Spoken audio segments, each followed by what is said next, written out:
앉아 주시 바랍니다. 태풍이 생각보다 큰 피해는 없이 천만다행으로 지나갔는데요. 남부 지역과 또 포항은 보니까 좀 피해가 좀 많은 것 같습니다.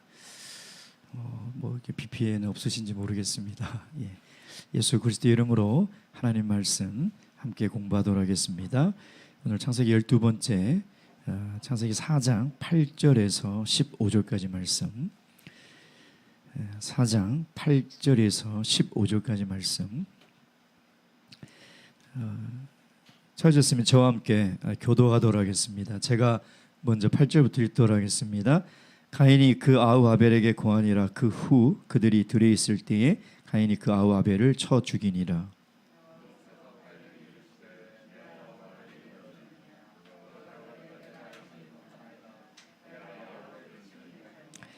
가라사대 내가 무엇을 하였느냐. 내 아우의 핏소리가 땅에서부터 내게 호소하느니라.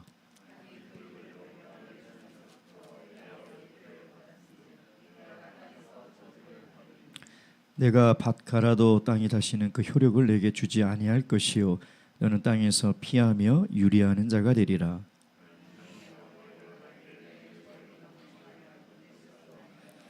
주께서 오늘 이 지면에서 나를 쫓아내시온즉 내가 주의 낯을 배웁지 못하리니 내가 땅에서 피하며 유리하는 자가 될지라. 물은 나를 만나는 자가 나를 죽이겠나이다. 여호와께서 그에게 이르시되 그렇지 않다. 가인을 죽이는 자는 벌을 7배나 받으리라 하시고 가인에게 표를 주사 만나는 누구에게든지 죽임을 면케하시니라. 아멘. 우리가 저번 시간에 아담과 하와 에덴 동산에서 추방된 이후에 이제 가인과 아벨을 출산을 합니다. 근데 사실은 이 가인과 아벨을 통해서 성경이 우리에게 이야기하고 싶은 것은 범죄한 아담과 하와의 이후에 인간의 문명은 어떻게 발전하는가. 다시 얘기하면 가인의 후예들은 그들의 어떤 문명을 만들고 살아가고 아벨의 후예들은 어떤 삶을 살아가고 있는가. 이 두 가지의 모습을 우리에게 지금 보여주려고 하는 것이죠. 그래서 오늘 이 시대에도 가인에 속하여 살아가는 사람들이 있고요, 아벨에 속하여 살아가는 사람들이 있다는 것입니다. 그것은 즉 창세기에서 예언한 대로 여자의 후손이며 뱀의 후손, 즉 세상에 속한 사단의 종노릇하며 살아가는 세상 사람들과 하나님께 속하여 예수 그리스도를 주인으로 삼고 살아가는 사람들의 이 두 분류가 있다는 것입니다. 그래서 세상 마지막 날까지 늘 이 뱀의 후손은 이 가인의 후손은 아벨의 후손을 핍박하고 공격하고 이렇게 힘들게 하는 것이 우리 인류의 역사라는 것이죠. 오늘 읽은 우리 창세기 4장은 인류 최초의 예배도 있지만 또 최초의 살인이 있고 최초의 죽음이 있는 그런 내용을 우리가 다루고 있습니다. 특히 이 가인의 살인은 인류 최초의 살인이죠. 사실 살인이라는 단어가 참 끔찍하지 않습니까?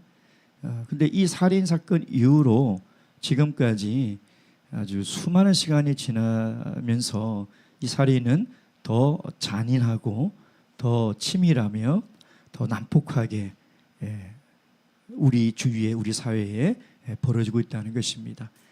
2년 전인가요? 그 화성 연쇄 살인범인 이춘재가 검거가 되었었는데 이 화성 연쇄 살인 사건을 모티브로 해서 만든 영화가 살인의 추억이라는 영화입니다.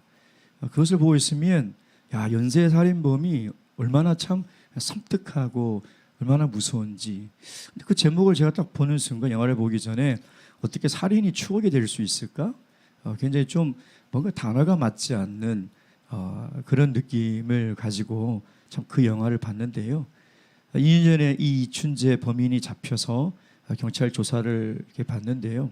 그 영화에서 이야기하고 있는 실제로 일어나는 그 살인 사건, 이 또 강력범죄 외에 한 30건이나 더 자기가 했다고 이렇게 자백한 그 내용을 보았습니다. 참 우리 사회가 이 살인이라는 것이 점점 마치 영화처럼 이 영화에서 보는 일들이 최근에도 입에 담을 수 없는 정말 끔찍한 사건들이 너무 많이 일어나고 있거든요. 그 출발점이 바로 이 가인의 살인에서부터 시작되고 있다는 것입니다. 그래서 하나님께서는 우리 인간의 죄성이 잘하면 어디까지 가는지를 알고 계셨어요. 그래서 십계명의 제6계명에 살인하지 말지니라 라고 하나님께서 직접 명령하고 있음에도 불구하고 이 살인은 점점 난폭해져 가고 있고 점점 정말 어떻게 이렇게 끔찍한 일이 일어날 수 있을까 할 정도로 우리 주위에 우리 사회에 일어나고 있는 것이 현실이라는 것입니다.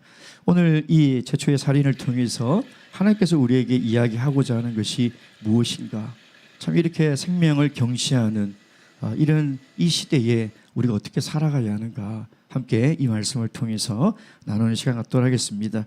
첫째, 가인의 살인을 보면요, 가인이 이렇게 끔찍한 살인, 어떻게 보면 뭐 범죄 중에 가장 질이 나쁜 범죄라고 할 수 있는 것이 살인 아니겠습니까? 남의 생명을 빼앗는 거.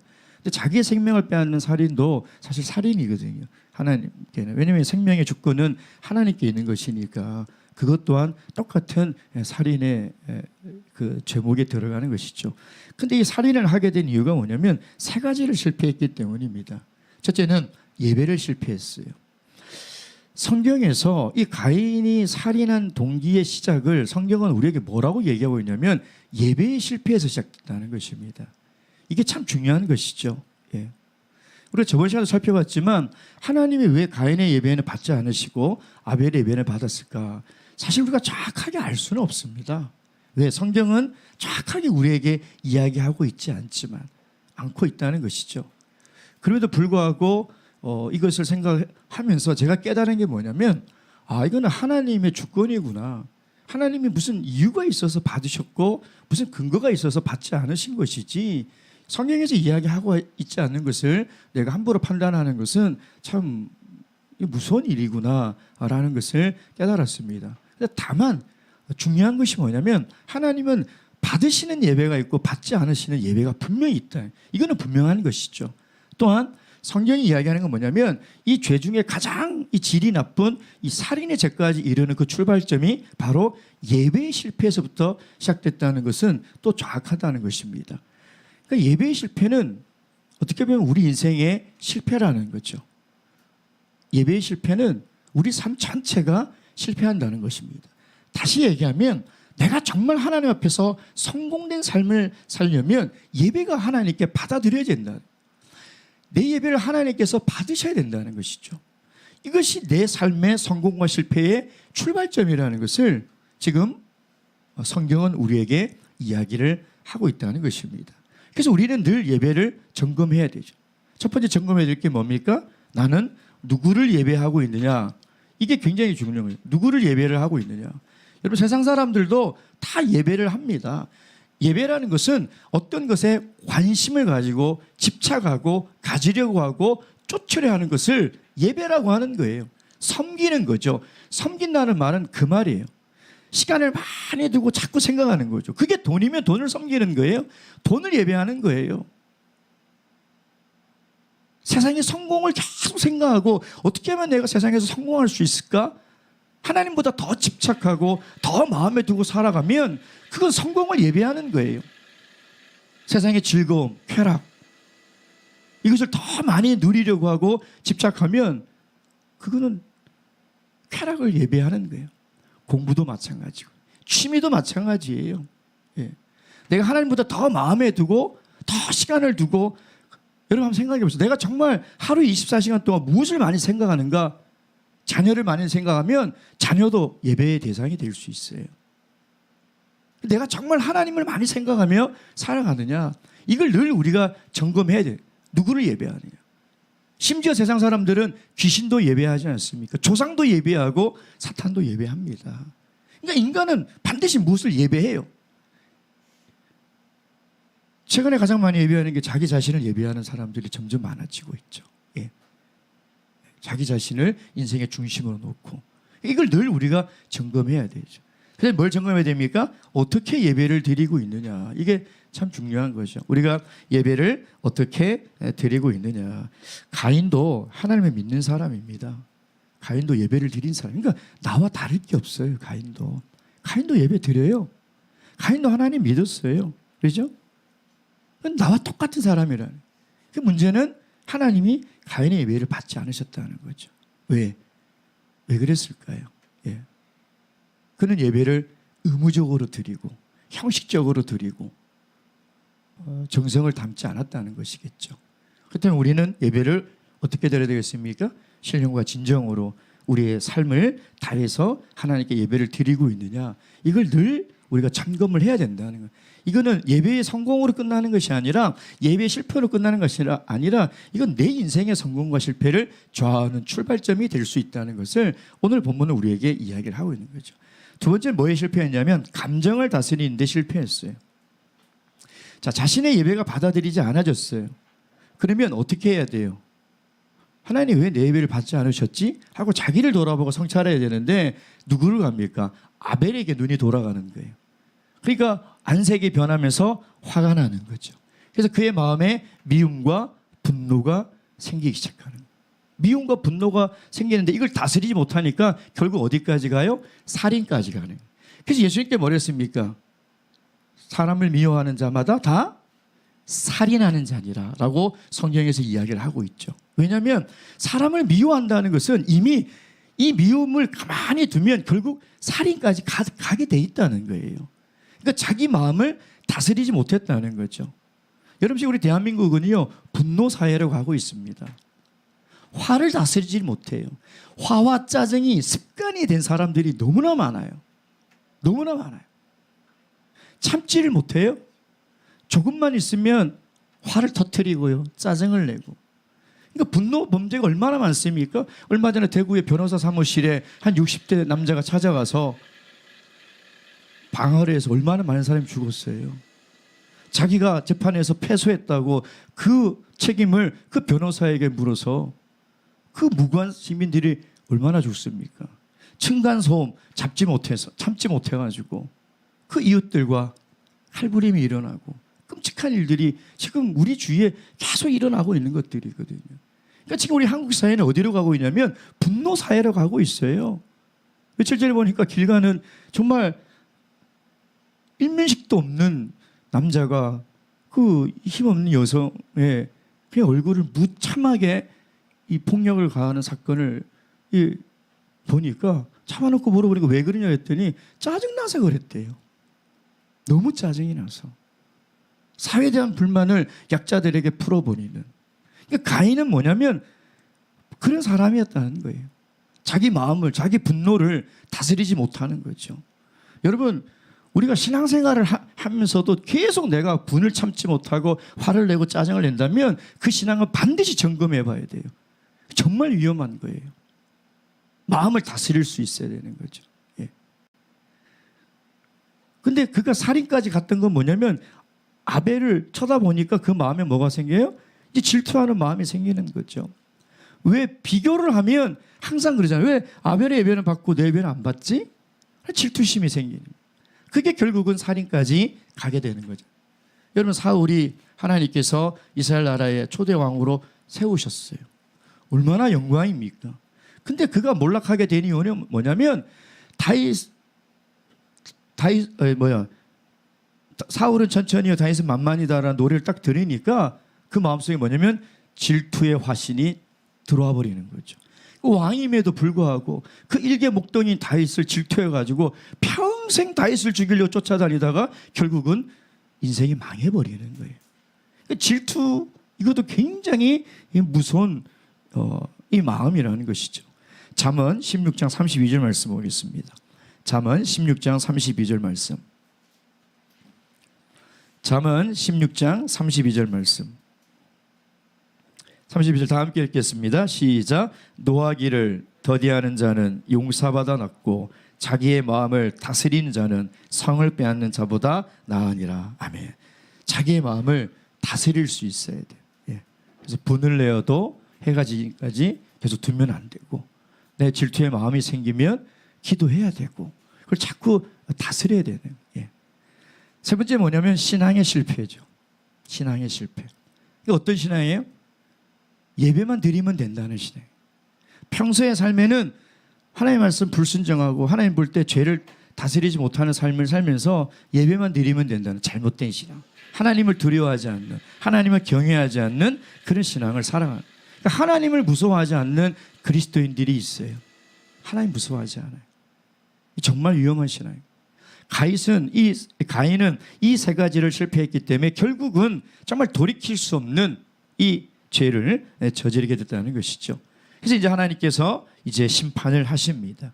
자, 하나님 심판하신데 9절 10절 말씀 보겠습니다. 9절 10절 9절 말씀. 여호와께서 가인에게 이르시되 내 아벨이 어디 있느냐. 하나님이 물어보시죠.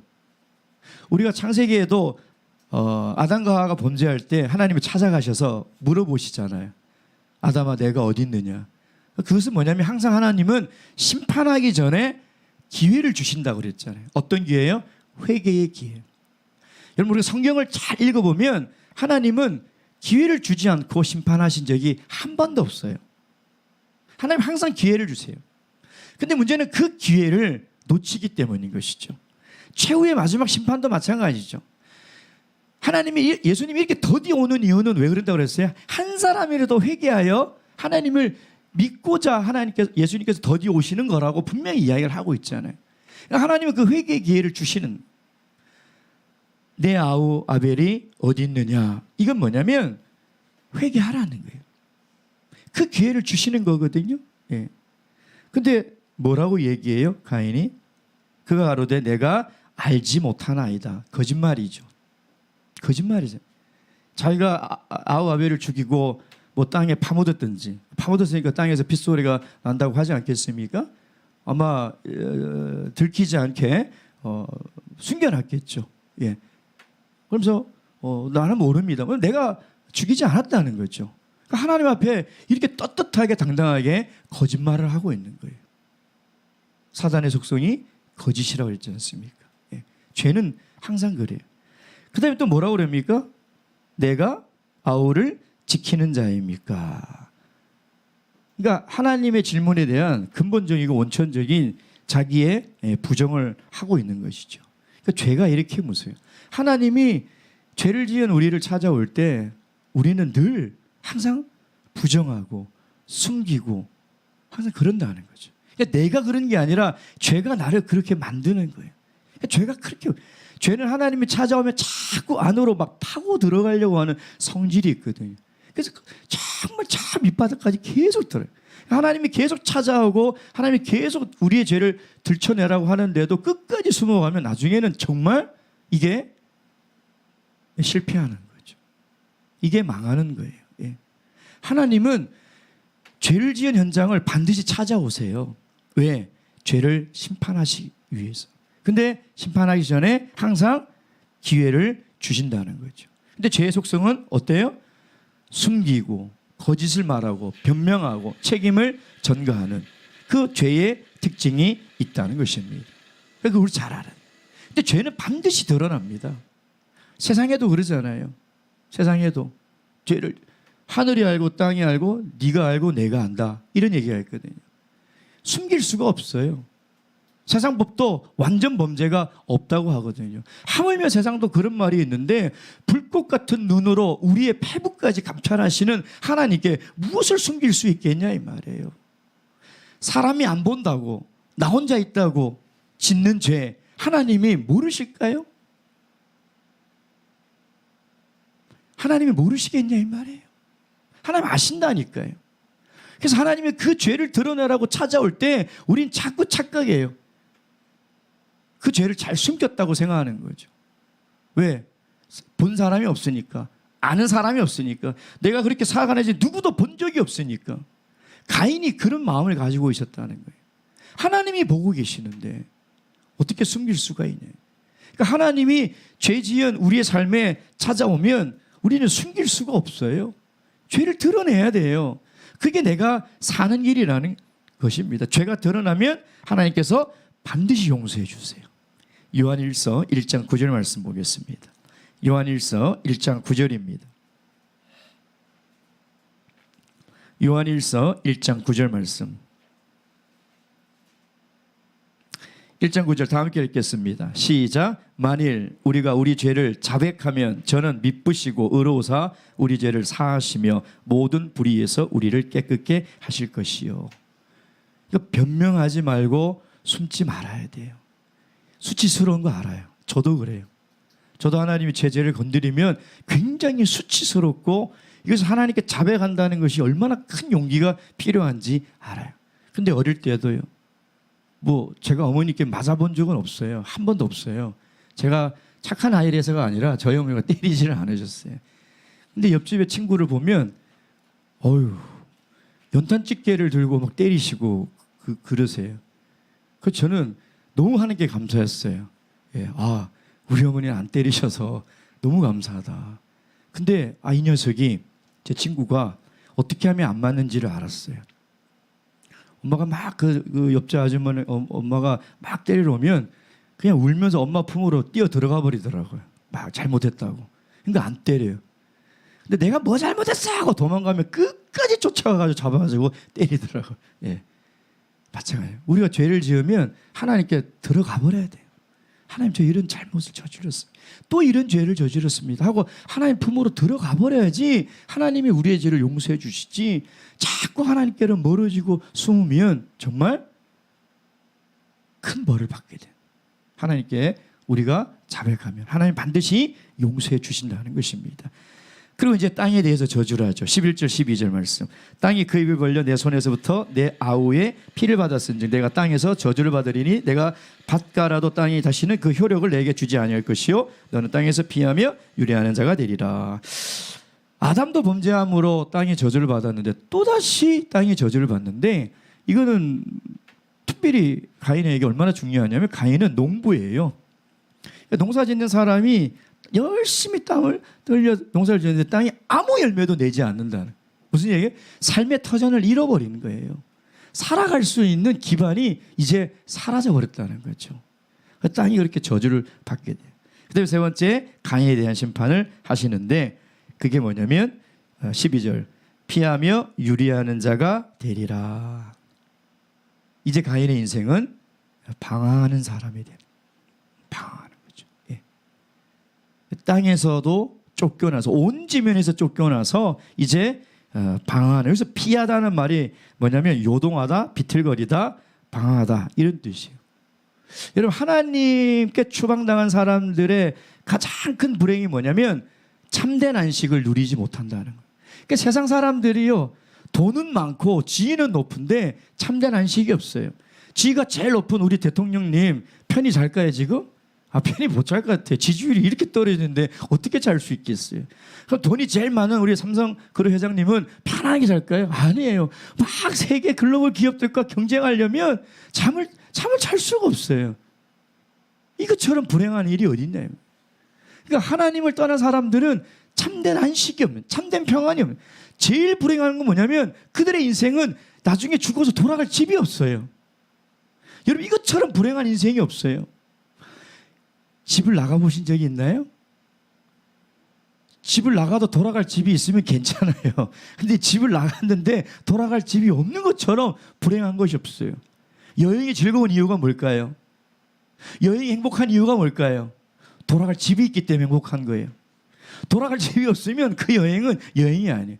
그러니까 가인은 지금 어떤 인생이 됐냐면 돌아갈 곳이 없는 거예요. 인생 전체가 방황하고 인생 전체가 유리하며 그런 인생을 살아갈 수밖에 없는 이제 인생이 되어버렸다는 것입니다. 근데 이제 하나님께서 긍휼을 베풀어 주십니다. 자, 13절부터 15절까지인데 처음에 이제 가인이 항변을 합니다. 가인이 여호와께 고하여 내 죄벌이 너무 중하여 견딜. 이 내용을 보면 가인이 잘못했다는 말은 찾아볼 수가 없어요. 이게 우리 모습이에요. 정말 인간은 자기 죄를 인정 안 하려고 해요. 그냥 잘못했습니다라고 하면 정말 끝나는 것인데 인정 안 하죠. 가인은 하나님께 뭘 지금 고하고 있냐면 심판이 너무 중하다. 죄가 잘못했다는 게 아니라 죄벌이 중하다고 얘기하는데 여기 고하다라는 단어가요. 언어에 무엇을 말하다 알리다라는 말이 여러 종류가 있는데 여기 고하다는 말은 뭐냐면 항변하다는 뜻이에요. 항변하다. 아마른가 그러. 근데 원래 그냥 뭐 간청하다, 요구하다는 뜻이라는 단어가 야다라는 단어를 원래 써요. 뭐 누구에게 부탁하다, 간청하다 이 단어를 써야 되는데 여기 고하다는 말은 굉장히 무례하고 굉장히 항변할 때 쓰는 단어를 쓰고 있다는 거예요. 그 말은 뭐냐면 가인은 여전히 자기 죄에 대해서는 회개하는 마음이 1점도 없이 그 죄로 인해서 받은 벌만 중하다고 이야기하는 거죠. 여러분 이런 사람을 어떻게 용서해 줄 수 있냐면 자기 죄를 인정하지도 않고 그 죄에 대한 대가에 대해서도 부인하는 이 사람을 여러분 인정해 주겠습니까? 여러분 자녀가 잘못했는데 너 이거 잘못했지. 뭐 잘못했어 내가. 그럼 여러분 용서해 줄 것 같아요? 엄마가 잘못했잖아. 근데 왜 그래? 하고 아빠가 잘못했잖아. 뭐 제가 너무 소리를 높였나요? 예. 막 그러면은 용서가 돼요?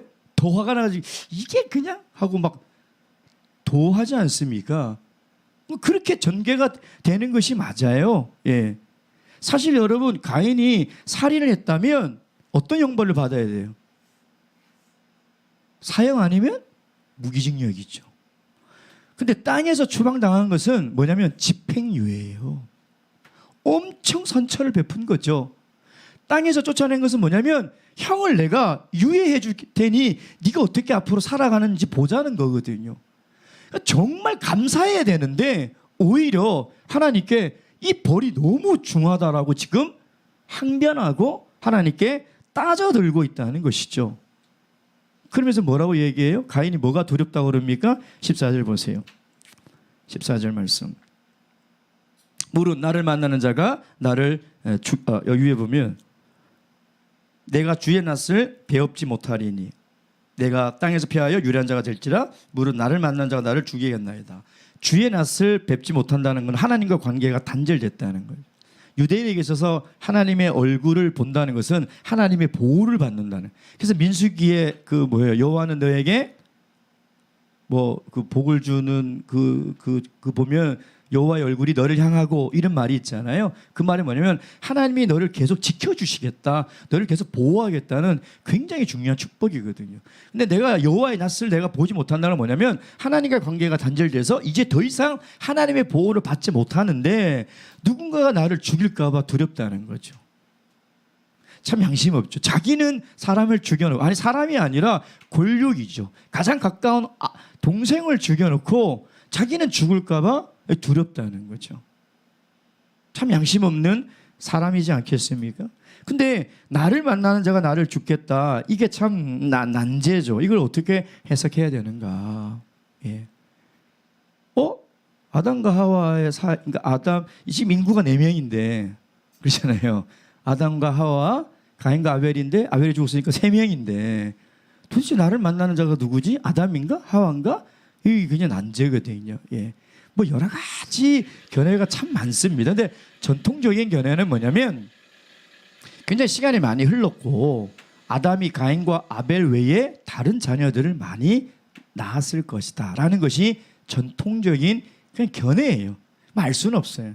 근데 저번 시간에도 말씀드린 것처럼 성경은 하나님의 구속사에 필요한 그 이야기의 인물과 사건만 기록하는 것이지 인류 전체를 기록하는 것이 아니라는 것이죠. 예를 들면 우리가 연극을 보고 영화나 드라마를 보면 그 이야기에 필요한 사람들만 나오잖아요.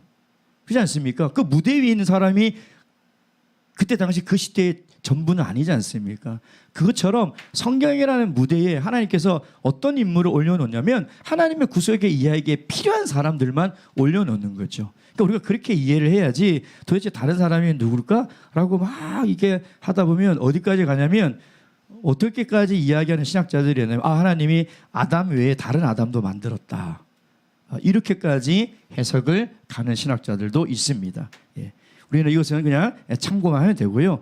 중요한 것은 어쨌든 다른 사람이 나를 죽일 것이 두려웠다는 거죠. 그때 이제 하나님이 정말 염치도 없고 죄도 인정 안 하고 양심도 없는 이 가인에게 긍휼을 베풀어 주십니다. 하나님께서 15절 여호와께서 그에게 이르시되 그렇지 않다. 가인을 죽인 자는 벌을 7배나 받으리라.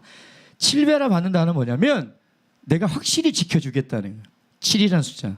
확실히 안정을 보장해 주겠다는 거죠. 왜 그러실까요? 살인은 또 살인을 낳기 때문에.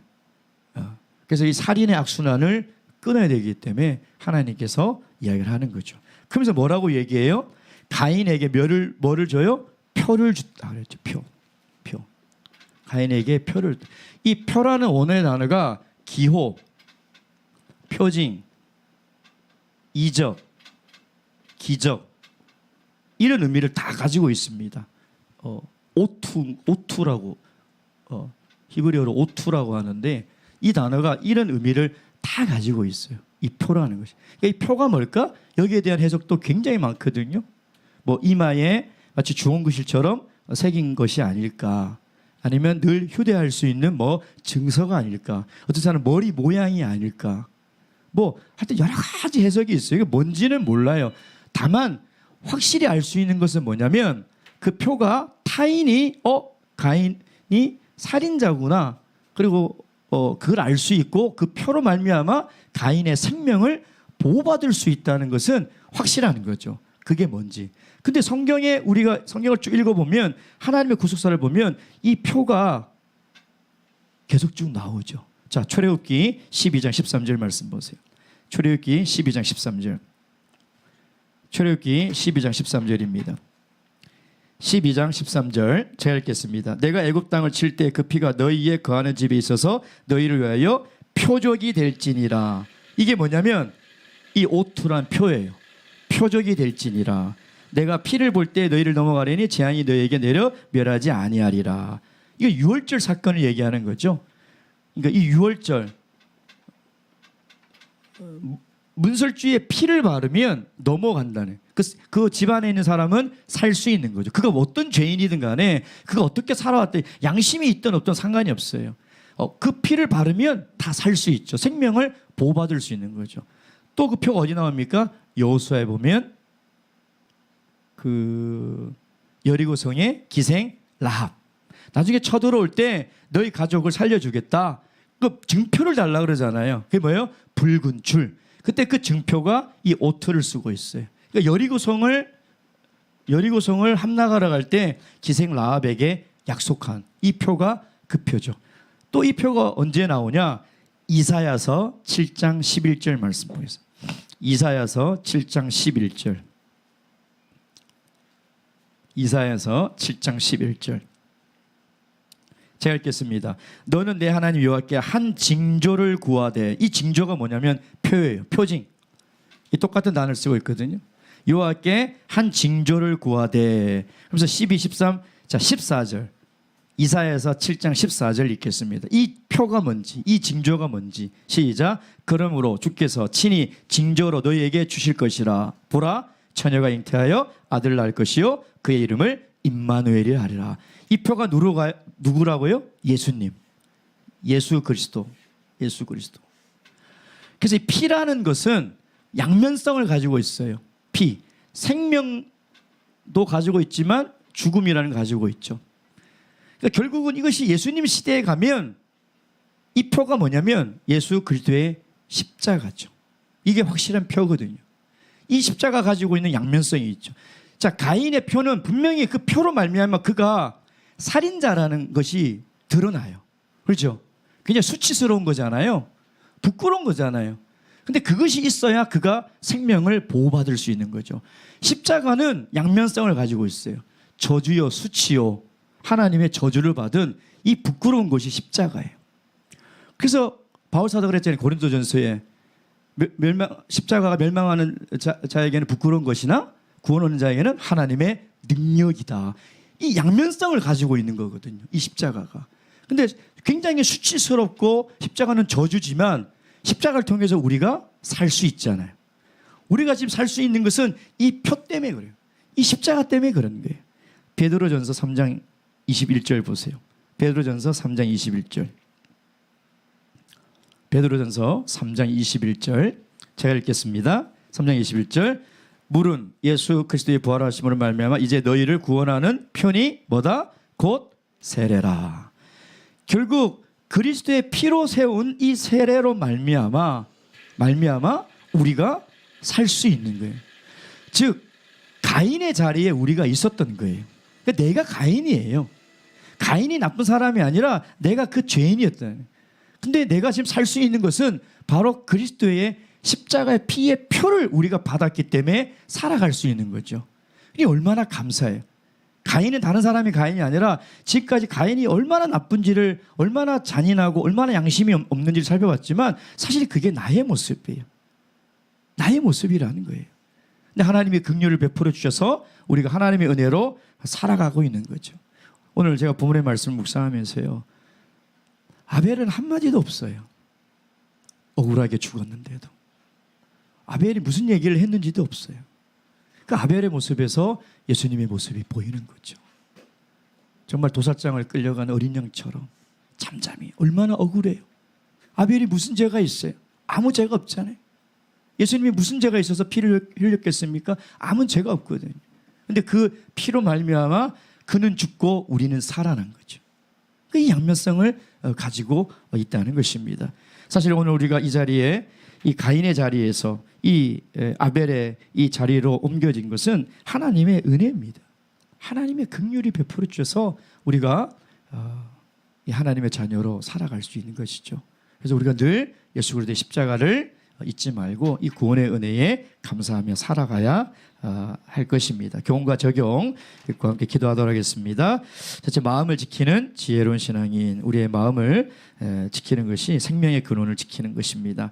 하나님 앞에 진실된 삶을 살아가는 우리 신앙인이 되어야 될 것입니다.